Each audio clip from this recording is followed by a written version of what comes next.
Dayat adalah seorang pemuda sederhana yang hidup di desa terpencil di kaki gunung.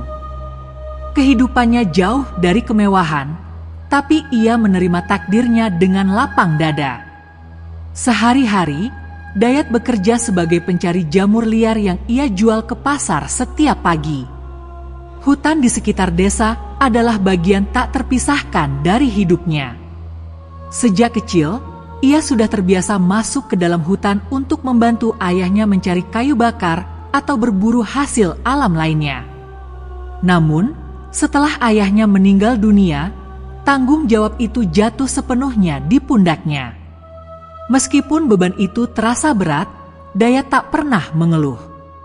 Ia tahu bahwa ibunya yang mulai menua dan adiknya yang masih bersekolah sangat bergantung pada jerih payahnya. Setiap pagi, Dayat mempersiapkan peralatannya dengan hati-hati. Ia selalu membawa parang kecil yang diwariskan oleh ayahnya, sebuah keranjang rotan yang dianyam oleh ibunya, dan kantong kain berisi bekal sederhana, nasi, sambal, dan beberapa potong tempe goreng. Pagi itu, angin bertiup lembut, membawa aroma dedaunan basah yang segar. Dengan semangat, ia memulai langkah pertamanya menyusuri jalan setapak yang sudah dikenalnya seperti punggung tangannya. Namun, tanpa ia sadari, perjalanan hari itu akan mengubah hidupnya selamanya. Setelah berjalan beberapa ratus meter, Dayat tiba di area yang biasanya menjadi lokasi favoritnya untuk mencari jamur. Pohon-pohon raksasa yang menjulang tinggi menciptakan kanopi alami, melindungi tanah di bawahnya dari sinar matahari langsung. Area ini lembab, penuh dengan dedaunan busuk yang menjadi tempat tumbuh suburnya jamur-jamur liar. Tapi pagi itu, Dayat merasa ada yang berbeda. Biasanya, ia akan menemukan jamur dalam jumlah yang cukup untuk memenuhi keranjangnya. Namun, kali ini, ia hanya menemukan beberapa jamur kecil yang tampak layu dan tidak layak jual. Ia menghela napas panjang, mencoba menenangkan rasa kecewanya. Mungkin cuaca belakangan ini terlalu kering, pikirnya. Tapi Dayat tidak ingin pulang dengan tangan kosong. Ia memutuskan untuk pergi lebih dalam ke hutan, meskipun ia tahu bahwa tempat itu jarang dikunjungi orang. Mungkin di sana lebih banyak jamur, gumamnya kepada dirinya sendiri. Ia terus berjalan, meninggalkan jalur yang biasa ia tempuh. Semakin dalam ia masuk ke hutan, suasana berubah menjadi lebih gelap dan sunyi. Pepohonan di sekitar menjadi semakin rapat, menciptakan bayangan yang membuatnya sulit melihat apa yang ada di depan. Dayat merasa seperti sedang memasuki dunia lain.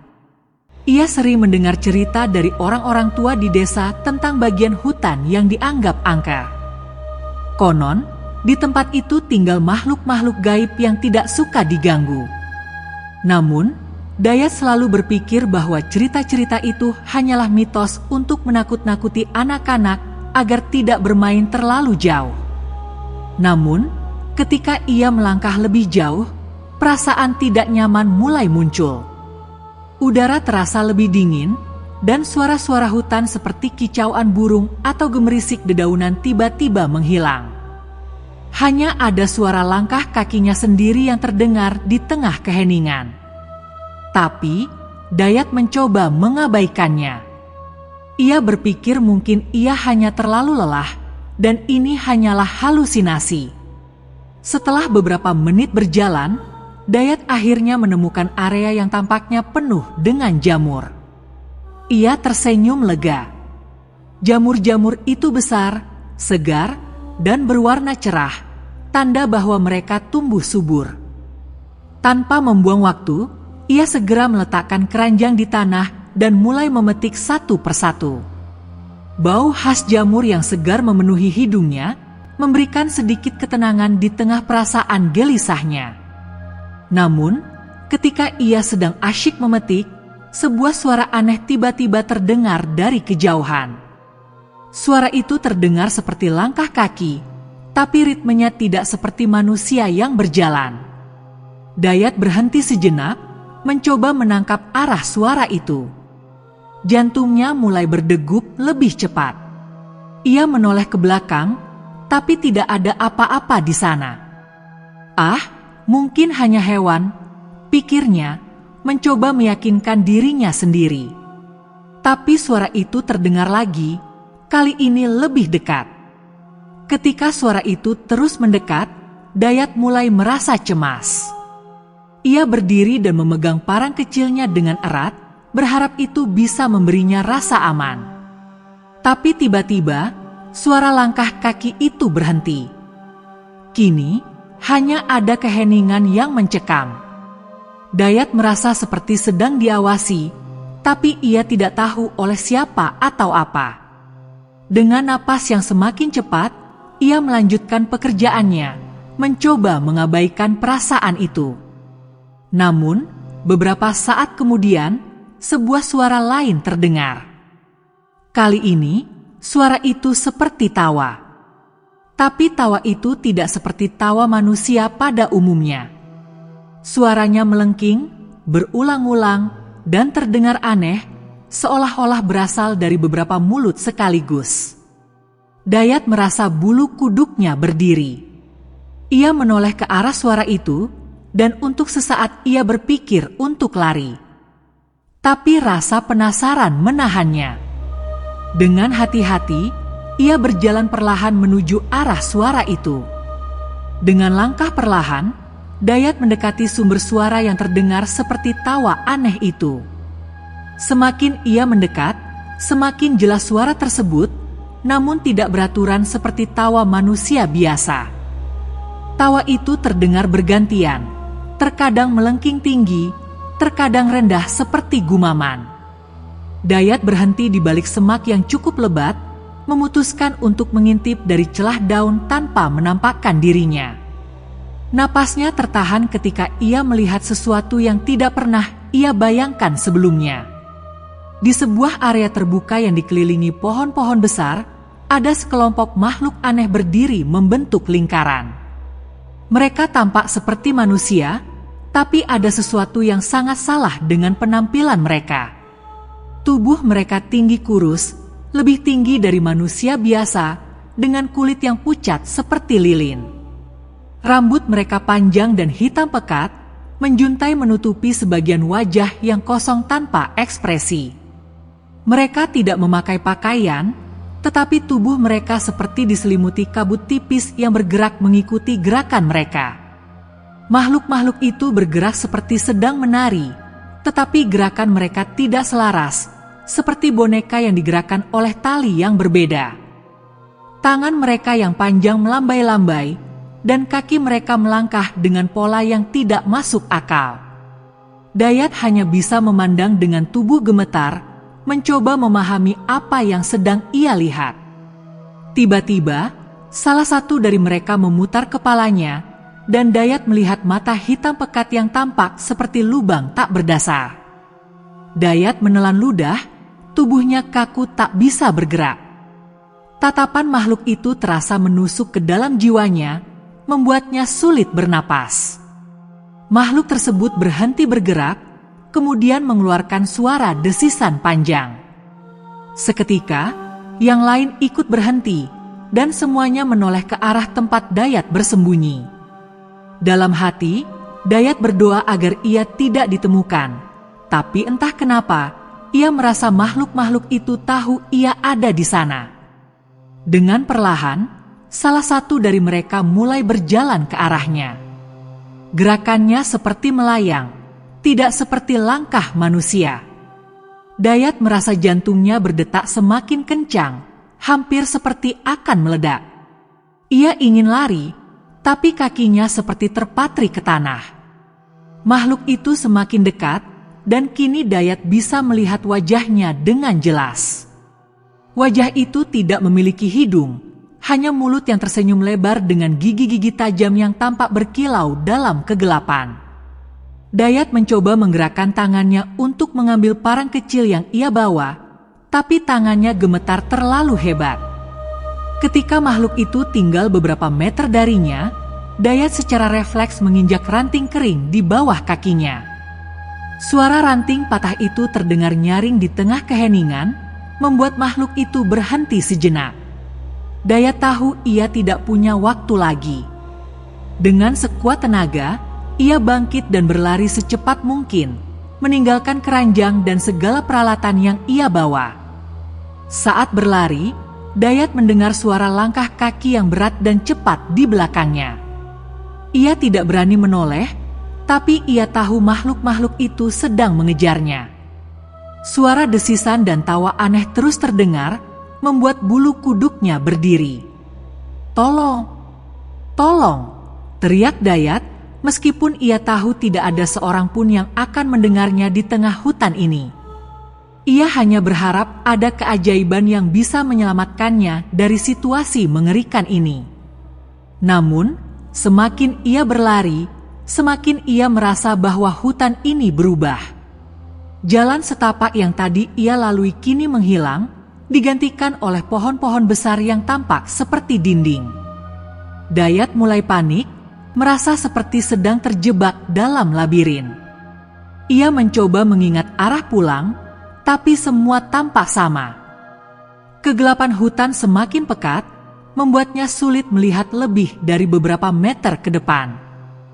Ketika Dayat mulai merasa kelelahan, ia tersandung akar pohon yang menonjol dari tanah. Tubuhnya jatuh terjerembab, wajahnya hampir menghantam tanah basah. Dengan cepat, ia berusaha bangkit, tapi suara langkah kaki di belakangnya semakin dekat. Ketika ia menoleh, ia melihat salah satu makhluk itu sudah berdiri tidak jauh darinya. Tubuhnya membungkuk seperti binatang yang siap menerkam mangsa. Makhluk itu tersenyum lebar, memperlihatkan giginya yang mengerikan. Dayat merasa tubuhnya lumpuh oleh rasa takut. Dalam kepanikan, ia meraih segenggam tanah dan melemparkannya ke arah makhluk itu.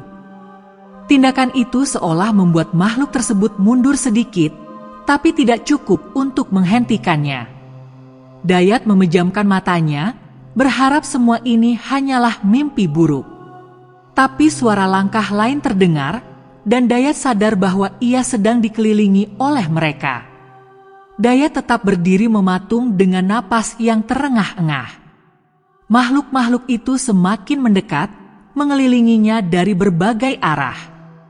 Mereka bergerak dengan cara yang tak lazim, seperti tidak menggunakan otot mereka untuk berjalan, melainkan meluncur di atas tanah. Satu persatu dari mereka mulai mengeluarkan suara aneh, seperti gabungan antara gumaman rendah dan tawa melengking. Suara itu seakan menggema di kepala Dayat, membuatnya merasa pusing dan hampir kehilangan keseimbangan. Dengan putus asa, Dayat berteriak, "Tolong! Siapapun, tolong aku!" Namun, suaranya hanya menggema di antara pepohonan hutan yang sunyi. Salah satu makhluk itu maju lebih dekat, mengulurkan tangannya yang panjang dan kurus ke arah Dayat. Jari-jarinya tampak seperti ranting pohon kering, tapi ujungnya tajam seperti cakar. Dayat merasakan hawa dingin menusuk kulitnya, seperti tubuhnya diselimuti kabut es. Dalam keadaan putus asa, Dayat tiba-tiba teringat parang kecil yang terselip di pinggangnya. Dengan tangan gemetar, ia meraih senjata itu dan mengacungkannya ke depan. "Jangan mendekat," teriaknya dengan suara serak. Makhluk yang berada di depannya berhenti sejenak, menatap parang itu dengan mata hitamnya yang kosong. Kemudian, makhluk itu mengeluarkan suara desisan panjang, seperti tertawa mengejek. Tanpa pikir panjang, Dayat melayangkan parang itu ke arah makhluk tersebut. Meskipun tidak mengenai tubuhnya, makhluk itu mundur sedikit. Tapi yang lain segera maju, menggantikan posisi makhluk pertama. Dayat tahu ia tidak akan bisa melawan mereka semua. Ia memutuskan untuk mengambil langkah terakhir, melarikan diri sekali lagi. Dengan sekuat tenaga, ia berbalik dan berlari, meninggalkan mereka di belakang. Saat Dayat berlari, ia bisa merasakan langkah-langkah berat yang mengejarnya. Namun, langkah-langkah itu tidak terdengar seperti manusia yang berlari, mereka lebih seperti suara sesuatu yang meluncur cepat di atas tanah. Dayat tidak berani menoleh, tapi ia tahu mereka semakin dekat. Napasnya mulai tersengal, kakinya hampir menyerah, namun rasa takut terus mendorongnya untuk tidak berhenti. Di tengah pelariannya, Dayat tiba-tiba melihat cahaya kecil di kejauhan. Cahaya itu seperti kilauan yang memantul dari suatu benda, mungkin sebuah danau atau sumber air. Dengan harapan bahwa cahaya itu adalah jalan keluar, ia mengarahkan langkahnya ke sana. Namun, semakin dekat ia ke arah cahaya, suasana di sekitar justru semakin gelap. Hutan terasa semakin rapat, dan suara makhluk-makhluk itu semakin menggema di telinganya. Ketika Dayat mencapai tempat cahaya itu, ia terkejut menemukan sebuah danau kecil yang airnya begitu jernih hingga memantulkan langit. Di sisi danau itu terdapat sebuah pohon tua dengan akar yang menjulur ke air. Cahaya yang ia lihat ternyata berasal dari sinar bulan yang memantul di permukaan air. Dayat berhenti sejenak, mengambil napas, berharap makhluk-makhluk itu tidak akan mengikuti dirinya hingga ke sini. Namun, harapannya pupus ketika ia mendengar suara tawa yang lebih keras di belakangnya. Ketika ia menoleh, makhluk-makhluk itu sudah berada di tepi danau, berdiri tanpa bergerak, hanya menatapnya. Dayat merasa seperti terperangkap. Di depannya ada air yang terlalu dalam untuk diseberangi, sementara di belakangnya, makhluk-makhluk itu berdiri siap mengepungnya. Dengan putus asa, Dayat bersujud di tepi danau, memohon pertolongan dari Tuhan. "Ya Allah, lindungilah hamba-Mu ini," bisiknya, air matanya bercucuran. Tiba-tiba, suasana menjadi hening. Makhluk-makhluk itu tidak lagi bersuara, dan Dayat merasa angin dingin yang sebelumnya menusuk tulang kini berganti dengan hawa hangat yang menenangkan. Ketika ia membuka mata, ia melihat makhluk-makhluk itu perlahan mundur. Mereka bergerak seperti kabut yang tertiup angin, menjauh ke dalam hutan, hingga akhirnya menghilang sepenuhnya. Dayat tidak tahu apa yang terjadi, tapi ia merasa keajaiban telah menyelamatkannya. Dengan tubuh lemas, ia berdiri dan memutuskan untuk berjalan kembali ke desa, meninggalkan danau dan mimpi buruk itu di belakangnya. Dayat berjalan tertatih-tatih menjauh dari danau itu, tubuhnya masih gemetar akibat rasa takut yang baru saja dialaminya. Napasnya berat, dan setiap langkah terasa seperti perjuangan melawan rasa lelah yang menumpuk. Ia terus menoleh ke belakang, memastikan makhluk-makhluk itu benar-benar telah menghilang. Namun, perasaan diawasi tidak kunjung hilang. Seolah-olah bayangan gelap dari hutan itu masih membuntutinya, mengikuti di sela-sela pepohonan. Ketika ia mencoba kembali ke jalur setapak yang ia kenal, Dayat justru merasa semakin tersesat. Hutan itu seakan berubah bentuk, membuatnya bingung dan kehilangan arah. Pohon-pohon besar yang menjulang tinggi menciptakan bayangan menyeramkan, seolah-olah mereka hidup dan mengawasinya. Meskipun begitu, Dayat terus berjalan, berharap bisa menemukan tanda-tanda yang familiar. Ia tahu, jika berhenti, ketakutannya akan semakin menguasai dirinya. Sambil berjalan, ia mendengar suara samar, seperti seseorang memanggil namanya. "Daya, Daya." Suara itu lembut namun menyeramkan, terdengar seperti berasal dari berbagai arah sekaligus. Ia berhenti sejenak, mencoba mendengarkan lebih jelas. "Siapa itu?" teriaknya dengan suara yang bergetar. Tapi tidak ada jawaban, hanya keheningan yang kembali menyelimuti hutan. Suara itu muncul lagi, kali ini lebih dekat, seperti berbisik di telinganya. "Dayat, ikutlah dengan kami." Dayat langsung melompat kaget dan berlari tanpa arah. Ia tidak peduli kemana kakinya membawanya, yang penting ia bisa menjauh dari suara itu. Tapi suara tersebut terus mengejarnya, berubah menjadi tawa mengerikan yang menggema di antara pepohonan. Akhirnya, Dayat menemukan sebuah batu besar di tengah hutan. Batu itu tampak seperti tempat perlindungan yang cukup aman, dengan celah di bagian bawah yang bisa dimasuki. Tanpa berpikir panjang, ia merangkak masuk ke dalam celah tersebut, berharap bisa bersembunyi dari makhluk-makhluk itu. Di dalam celah batu itu, suasana terasa lebih tenang meskipun udara di sana pengap dan lembab. Dayat meringkuk di sana, tubuhnya bergetar, dan ia terus berdoa agar selamat dari situasi ini. Waktu terasa berjalan sangat lambat. Dayat tidak tahu berapa lama ia bersembunyi di dalam batu itu. Namun, perlahan-lahan, suara-suara aneh yang mengejarnya mulai mereda. Tidak ada lagi tawa, bisikan, atau langkah kaki. Hanya suara angin lembut yang berhembus di luar celah batu. Meski demikian, Dayat masih merasa takut untuk keluar. Ia tetap di sana, berharap malam segera berganti pagi. Setelah beberapa waktu, Dayat memberanikan diri keluar dari celah batu. Udara di luar terasa lebih segar, dan suara burung kembali terdengar, tanda bahwa hutan mulai kembali normal. Dayat berdiri dengan kaki yang lemas, memeriksa sekeliling untuk memastikan bahwa tidak ada lagi makhluk yang mengintainya. Langit mulai memancarkan cahaya keabu-abuan, pertanda pagi hampir tiba. Namun, saat Dayat hendak melangkah pergi, ia melihat sesuatu yang membuatnya merinding. Di tanah dekat batu itu, ada jejak-jejak kaki yang aneh. Jejak itu tampak seperti telapak kaki manusia, tetapi jauh lebih besar dan memiliki 3 jari dengan kuku panjang seperti cakar. Jejak-jejak itu melingkari batu tempat ia bersembunyi, seolah-olah makhluk-makhluk itu telah mengawasinya sepanjang malam. Dayat merasa darahnya membeku. Ia segera mempercepat langkah, berusaha meninggalkan tempat itu secepat mungkin.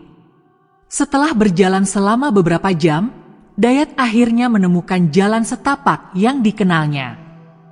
Perasaan lega perlahan menggantikan rasa takut yang terus menghantui dirinya. Ia tahu bahwa ia telah selamat dari malam yang mengerikan itu, meskipun tubuh dan pikirannya masih terguncang. Ketika ia melihat desa dari kejauhan, air mata menetes di pipinya. Ia tidak pernah merasa sebahagia itu melihat rumahnya. Sesampainya di desa, Dayat langsung menuju rumahnya dan menceritakan semua yang terjadi kepada ibunya. Namun, ibunya hanya terdiam dengan wajah pucat. "Kamu harus berterima kasih pada Tuhan, Nak," kata ibunya dengan suara pelan. Tidak semua orang yang melihat mereka bisa kembali dengan selamat. Malam itu, Dayat tidak bisa tidur. Bayangan makhluk-makhluk aneh itu terus menghantui pikirannya. Ia tahu bahwa apa yang ia alami bukan sekadar mimpi buruk, melainkan peringatan bahwa hutan memiliki rahasia yang tidak boleh diganggu. Malam berikutnya, meskipun tubuhnya lelah, Dayat tetap tidak bisa tidur. Pikirannya terus dipenuhi oleh bayangan makhluk-makhluk menyeramkan yang ia temui di hutan. Setiap kali ia memejamkan mata, tawa dan bisikan mereka kembali terdengar di telinganya. Ia merasa seperti masih diawasi, bahkan di dalam rumahnya sendiri. Rasa takut itu begitu kuat hingga Dayat memutuskan untuk menyalakan semua lampu di rumah, berharap terang dapat mengusir bayangan-bayangan mengerikan tersebut. Ibunya yang khawatir mencoba menenangkan Dayat dengan mengajaknya berbicara. "Kamu harus berdoa dan memohon perlindungan kepada Allah. Tidak ada yang lebih kuat dari kuasanya," ujar ibunya lembut. Dayat hanya mengangguk lemah. Meskipun hatinya masih penuh ketakutan, ia mencoba mengingat doa-doa yang diajarkan ibunya sejak kecil. Malam itu, Dayat akhirnya bisa tertidur, meskipun hanya sebentar setelah ia membaca doa dengan penuh harapan. Namun, tidak lama setelah ia terlelap, Dayat terbangun oleh suara ketukan pelan di jendela kamarnya. Tubuhnya langsung tegang. Ia duduk di atas ranjang dengan keringat dingin mengalir di dahinya. Ketukan itu terdengar lagi, kali ini lebih keras, seakan ada seseorang atau sesuatu yang memaksanya untuk membuka mata. Dengan tangan gemetar, Dayat memberanikan diri melongo ke arah jendela, tapi ia tidak melihat apapun. Hanya kegelapan malam yang menyelimuti pekarangan rumahnya. Ia mencoba meyakinkan dirinya bahwa itu hanyalah angin atau suara binatang malam. Tapi ketika ia hendak berbaring lagi, suara itu kembali, kali ini disertai dengan tawa kecil yang familiar. Tawa itu adalah suara yang sama dengan yang ia dengar di hutan. Dayat merasa darahnya membeku.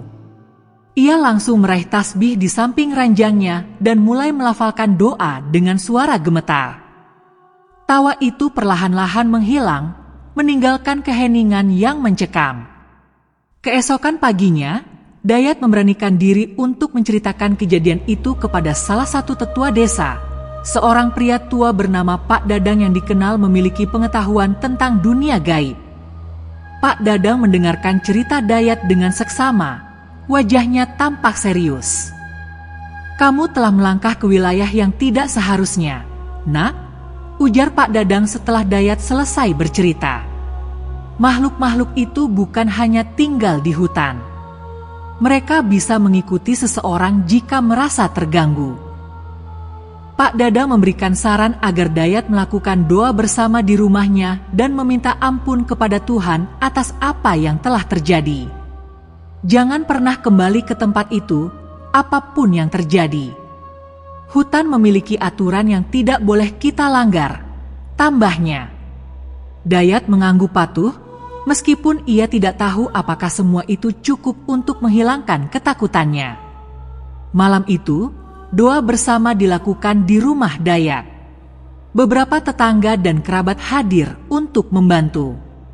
Rumah kecil itu dipenuhi lantunan doa yang menenangkan, dan Dayat merasa sedikit lebih lega.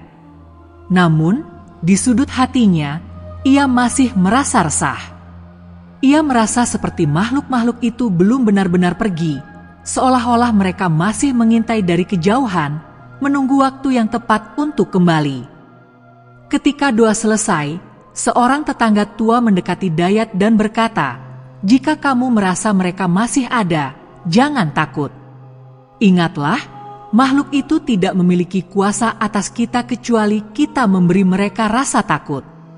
Selalu bersandar pada Tuhan." Kata-kata itu memberikan sedikit kekuatan bagi Dayat, meskipun bayangan dari malam menyeramkan itu masih membekas di ingatannya. Hari-hari berlalu, dan kehidupan Dayat perlahan kembali normal.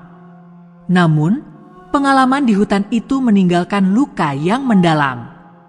Dayat tidak lagi berani pergi mencari jamur atau bahkan mendekati hutan, meskipun itu berarti penghasilannya berkurang. Ia memilih bekerja membantu tetangga di sawah atau melakukan pekerjaan lain yang tidak melibatkan hutan. Meskipun ia berhasil menjauhkan dirinya dari tempat itu, Dayat tahu bahwa pengalaman tersebut akan selalu menjadi bagian dari hidupnya. Setiap malam sebelum tidur, ia selalu berdoa dengan penuh keyakinan, memohon perlindungan dari hal-hal yang tidak terlihat. Dalam hati, Dayat bersumpah untuk tidak pernah melupakan pelajaran dari malam mengerikan itu, bahwa ada batas-batas yang tidak boleh dilanggar, dan hutan bukanlah tempat untuk bermain-main dengan hal yang tidak kita pahami.